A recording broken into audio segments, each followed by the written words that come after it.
নমস্কাৰ। বিদ্যালয় পৰ্যায়ত এটা বিশেষ কাৰ্য সম্পাদন কৰিবলৈ নিৰ্দেশনা আহিছে আৰু সেই বিশেষ কাৰ্যটোৰ নাম হৈছে হেকাথন।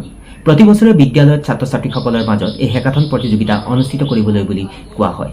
বিদ্যালয়ত এজন নডেল শিক্ষকৰ সহযোগত ছাত্ৰ ছাত্ৰীসকলক বিভিন্ন ধৰণৰ সমস্যা সমাধানৰ কাৰণে সুবিধা প্ৰদান কৰা হয় আৰু সেই নডেল শিক্ষকজনৰ সহযোগত ছাত্ৰ ছাত্ৰীসকলে সেই সমস্যাবিলাক সমাধান কৰিব বিচাৰে।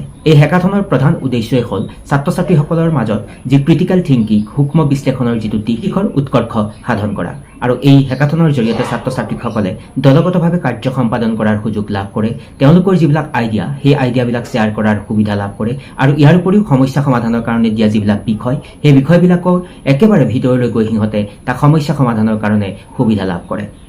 বিভিন্ন ধৰণৰ বিষয় যদি কোৱা হ'ব টেকনলজি, ছ'চিয়েল যিবিলাক ইছ্যুজ লগতে আন কেতবোৰ বিষয়বস্তু ছাত্ৰ ছাত্ৰীসকলক হেকাথনৰ অধীনত সমস্যা সমাধান কৰিবলৈ দিয়া। ইয়াৰ উপৰিও ৰাজ্যখনত থকা বিভিন্ন বিভাগবিলাকে সন্মুখীন হোৱা সমস্যাবিলাককো কিন্তু ছাত্ৰ ছাত্ৰীসকলক হেকাথনৰ জৰিয়তে সমস্যা সমাধান কৰিবলৈ সুবিধা প্ৰদান কৰা হয়।